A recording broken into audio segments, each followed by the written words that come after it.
What's going on, everyone, and welcome back to another episode of Ranked by James. And hey, what do you know? It's WrestleMania week this week.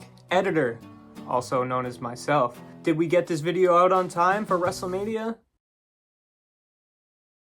Hooray! Or, aw shucks. But yeah, it's WrestleMania week, so I figured there's never going to be a better time to do this list, and that list is my top 10 personal favorite professional wrestlers of all time. Now, to be clear, this isn't my opinion of the greatest. That's why there's going to be no Hulk Hogan or Macho Man, or even though I got the signed John Cena Last Time Is Now Boston, Massachusetts edition autograph, he's not going to be on the list either. So, I mean, yeah, I feel like those rules are pretty simple. It's my favorites, not the greatest. Let's get started. Now, since the inception of my channel, I've kind of tried to stray away from doing honorable mentions because I like doing my top 10s now as just the 10 best. Like, what are the 10 best? But when it comes to a category like this, where I've been watching wrestling for so long, and there's so many wrestlers that have, connected with me, either on a personal level, or I just find their work and their matches to be so incredible, I can't really just limit it to 10, so there are going to be a couple honorable mentions. First, I'm going to go with Bray Wyatt. Now, this isn't just out of, respect, because, yes, of course, you have to bring up his unfortunate passing, but legitimately because this is one of the first guys who really captivated me. Because I started watching wrestling in about 2014, and the stuff that he was doing was just incredible. I mean, the Wyatt family, the feud with The Undertaker, and then when Undertaker and Kane came back to fight the Wyatts, dude, that day had the lunch table in shambles. Bray Wyatt is definitely going to be on here. You can't also not mention the Fiend run, especially his original debut at that SummerSlam. Literally jaw-dropping. Next, I'm going to go with Rob Van Dam. Just a chill dude. I've met him in real life, and he was really cool to talk to and kind of hang out with. And he's also like one of those guys, just people from my generation resonate with so much, because the dude's just too cool. Not that too cool, but I mean, come on. The Frog Splash, the Van Terminator, all of his TNA entrance music. Rob Van Dam! The guy's the man. Speaking of people that my generation resonates with most, Jeff Hardy. I mean, come on, right? I've only seen Jeff Hardy once in person. We went to see Jeff Hardy and Matt versus the Dudley Boys at TNA's last Bound for Glory show.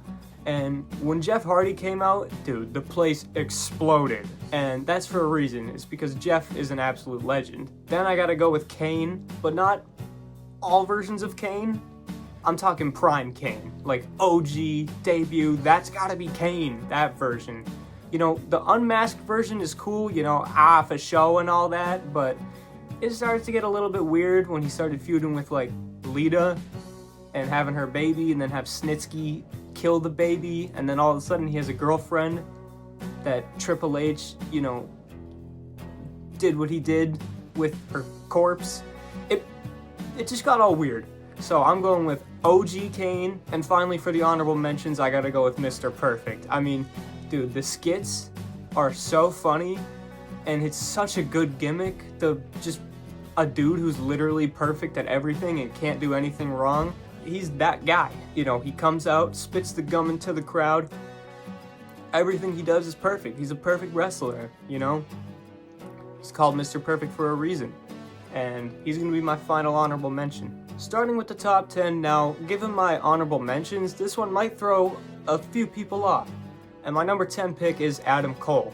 And that's because probably my favorite era of wrestling that I've gotten to experience live is Prime NXT.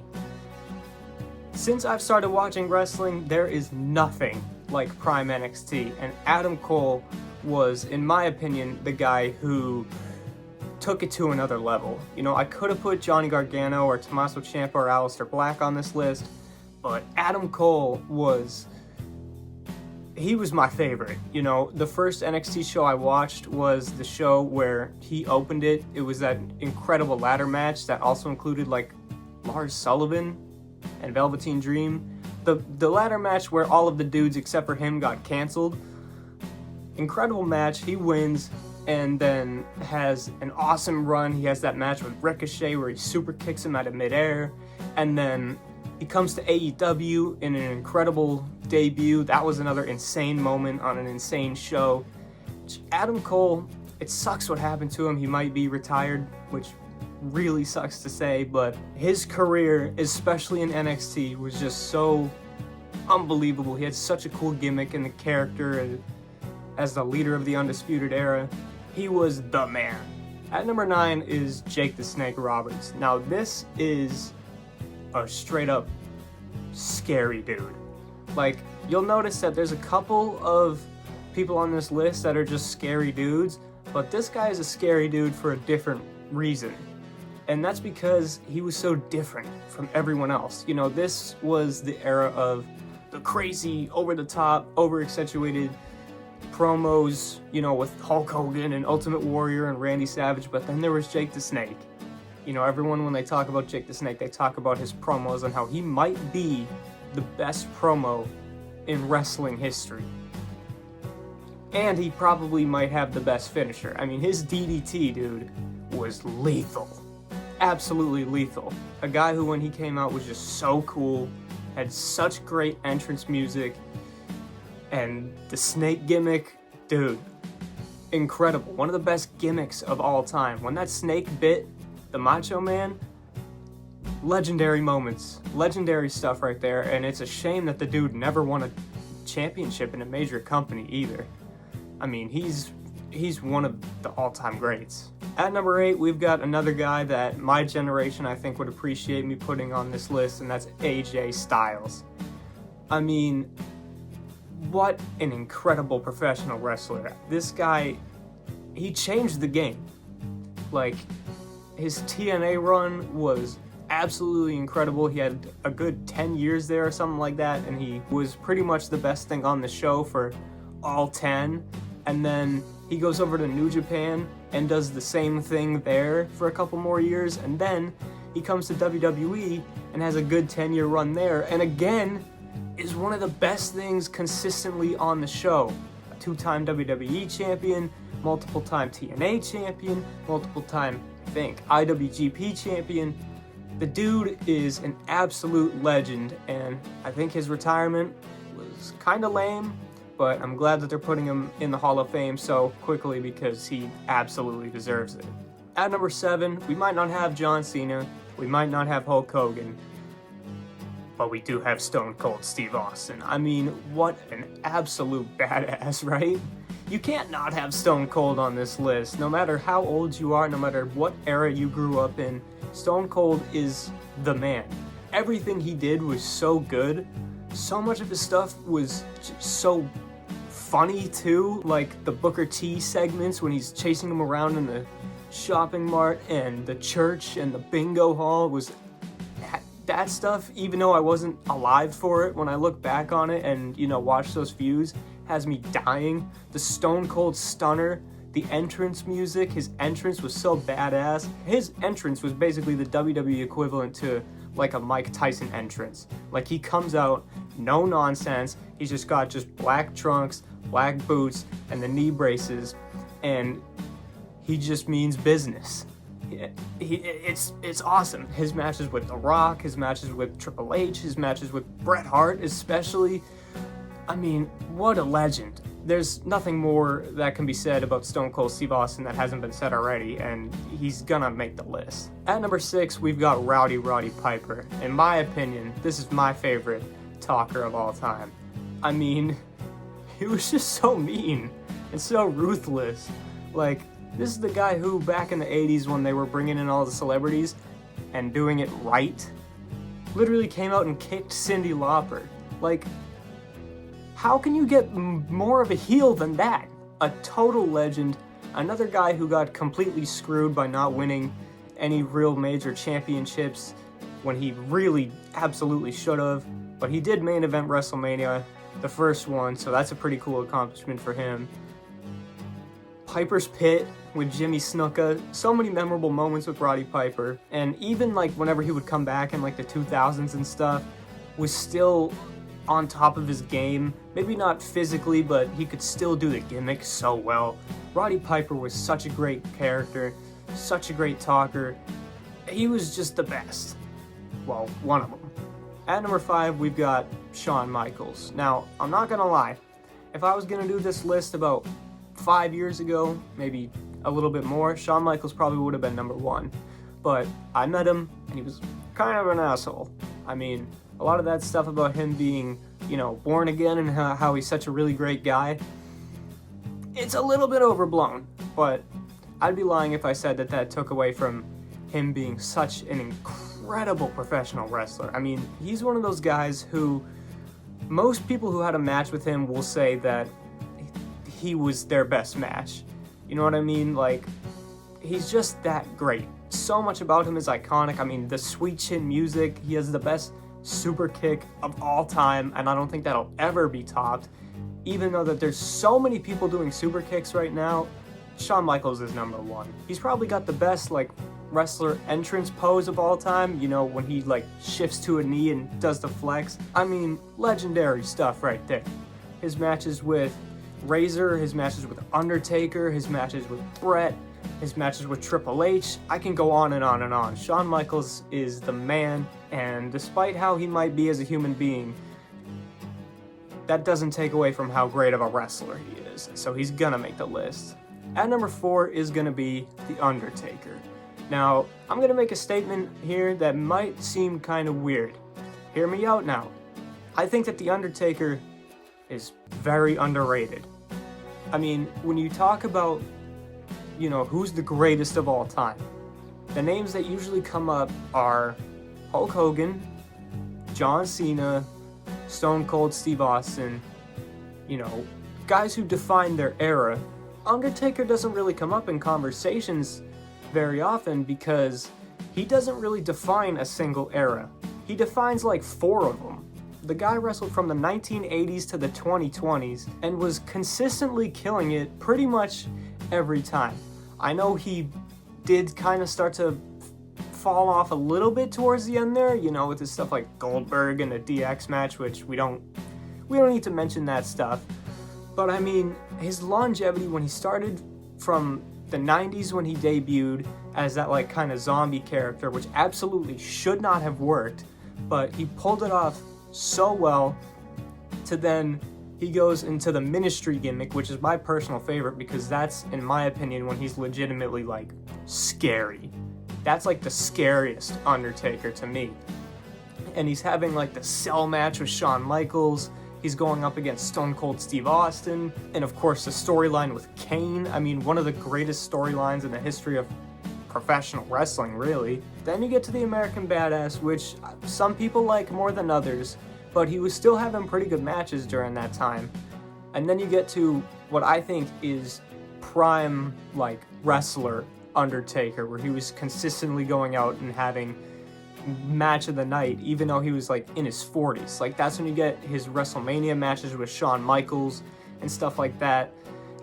I mean, the guy consistently delivered for the longest period of time of probably any wrestler.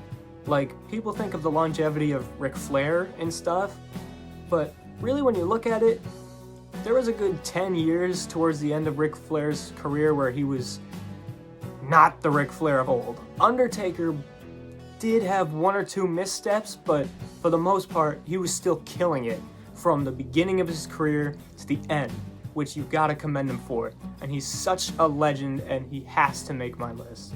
Now, these top 3 were the toughest top 3 probably that I've ever had. I mean, wow. This probably is going to be a bit of a controversial top 3 because of how they're ordered, but my number 3 is going to be CM Punk. Now, at one point in time, I would have said that CM Punk was my number 1, but to be honest, his recent WWE run has kind of soured me on him a little bit. I'm sorry, Saudi Arabia.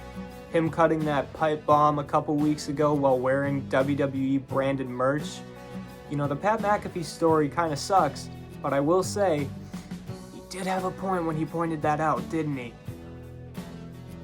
But everything else he's ever done propels him up to number 3 for me. I mean, the pipe bomb speaks for itself, literally. His Ring of Honor stuff was incredible.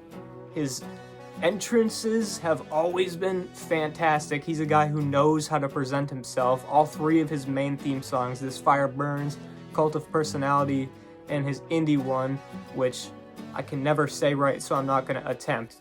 You know which one I'm talking about. All phenomenal songs. And another guy with just such an incredible reputation for having match of the night, too. I mean, his matches with Cena, with Undertaker, with Raven, with Samoa Joe, with, I mean, you name it. Another guy who just can consistently deliver, and to this day even, you know, Roman Reigns comes out and he says, "You're old." But within the last couple years, he's had some of the greatest matches of those years. I mean, the main event of WrestleMania last year, the Cell match with Drew. My personal favorite match of all time was him versus MJF in the Dog Collar, because as I said, I only started watching wrestling around like 2014, so from what I've personally experienced, from beginning to end, beat for beat, the greatest storyline has been CM Punk versus MJF, and they paid it off exceptionally well with an exceptional Dog Collar match. I love that match so much, and CM Punk is just, he's one of my guys, and he's gonna be number 3. Number 2, I mean, he's a legend. You can't have Shawn Michaels on this list without having Bret the Hitman Hart. I mean, take what I said about Shawn Michaels and triple it for Bret Hart. Bret Hart literally had the best match of everyone that he went up against, maybe with the exception of like Shawn Michaels or Ric Flair. But I mean, all of his matches, Bret vs. Owen, Bret vs. Shawn, Bret vs. Undertaker, Bret vs. Austin, Bret vs. Bulldog, you can keep going. He's probably the guy who you can name the most matches of on this list. His nickname is the best there is, the best there was, and the best there ever will be for a reason, and that's because he's a guy who I wouldn't necessarily say is ahead of his time. He's a guy who doesn't even really have a time. You plop him in any era of wrestling, then, now, to the future, and he's the best. He's the best on your show, he's the best in the roster, he's the best in the world. He's the excellence of execution, and although I know maybe his promo game may not be the best, but his in-ring psychology and storytelling and just ability to do anything with anybody. I mean, he was out there pulling out good matches with like Yokozuna. You know what I mean? His promo skills don't even really matter when you're that good. And whenever he was a heel, he was a great promo. Like, you can't even take that away from him. He's unbelievable. But personally for me, although I think Bret is probably objectively the best of all time, my personal favorite is the best of this era, and that's without a shadow of a doubt, Kenny Omega. I mean, he is the guy who got me into wrestling. Not WWE, I mean wrestling. I mean, I was watching WWE for a long time, and then around early 2018, I think it started to get pretty bad. You know what I mean? There was that couple year window there where there was like, you know, the Fiend Hell in a Cell match and Roman Reigns eating dog food. So I was like, okay, I can't be watching this, but I still want to watch wrestling, so what am I going to do? And then that's when Chris Jericho all of a sudden showed up in New Japan, and so I was like, alright, let me try this. And I watched Kenny Omega versus Chris Jericho from Wrestle Kingdom, and it literally blew my mind. I mean, I didn't even know that wrestling at the time, because I was, you know, a lot younger than I am now, I didn't know that wrestling like this could even exist. That match was so unbelievable that it pretty much instantly shifted me to a New Japan guy instead of a WWE guy, and I watched like all of his matches. I mean, not just the match with Jericho, but his matches with Okada and Cody Rhodes and Tetsuya Naito and Tomohiro Ishii, and everything, all of his matches. Like, he's a guy who I legitimately don't think can have a bad match. Like, maybe if you put him in like a tag match or something, but like, oh my god, he's the best bout machine, you know? That's his nickname. Just like Bret is the excellence of execution, Kenny Omega is the best bout machine, and they call him that for a reason. And his other nickname that they've been hyping up a lot more because of his recent feud with MJF, the God of Pro Wrestling. And, you know, there's a reason why they call him that. He's my favorite. He's my favorite of this generation. He's my favorite pretty much of all time. You know, he founded AEW alongside Cody Rhodes and then immediately started having 5-star classics there. He literally just last night, as of recording this video, had another one with MJF, instant classic. I love his gimmick, I love his character. He has such a great presentation. He also kind of mixes old school and the new style by being, you know, obviously he's a new style wrestler, but he also has kind of that, you know, formula of moves that he'll hit in every match, just like Bret and Shawn Michaels and all them, while also, you know, managing to still make everyone different and stand out. No matter what he's doing, whether he's having a singles match, or a trios match with the Young Bucks, or a tag match with the Golden Lovers with Kota Ibushi, or he's having a hardcore match, he can literally do anything. And he's my era's Bret Hart, basically, which is why he's ranked one spot higher than him, because although I love Bret Hart, I didn't really grow up with him. I grew up with Kenny Omega being the God of pro wrestling and the best belt machine and the cleaner. So that's why he's going to be my number one. Also, not to mention, those Will Ospreay matches. Jesus Christ. But that's going to do it for this video. If you stuck around the whole time, I thank you very much, especially considering that this isn't a video about movies, or horror movies more specifically, which seem to, for some reason, be my best performing videos. I wonder why that could be. But if you stuck around to the end, as I said, that is insane, so I thank you very much. Consider giving me a like, or even if you're feeling up to it, give me a subscribe. Both are free after all. But until next time, I want to thank you very much for watching, and as Kenny Omega always likes to say, and someone else, but I can't quite put my finger on it, until the next one, goodbye, mwah, and good night, bang.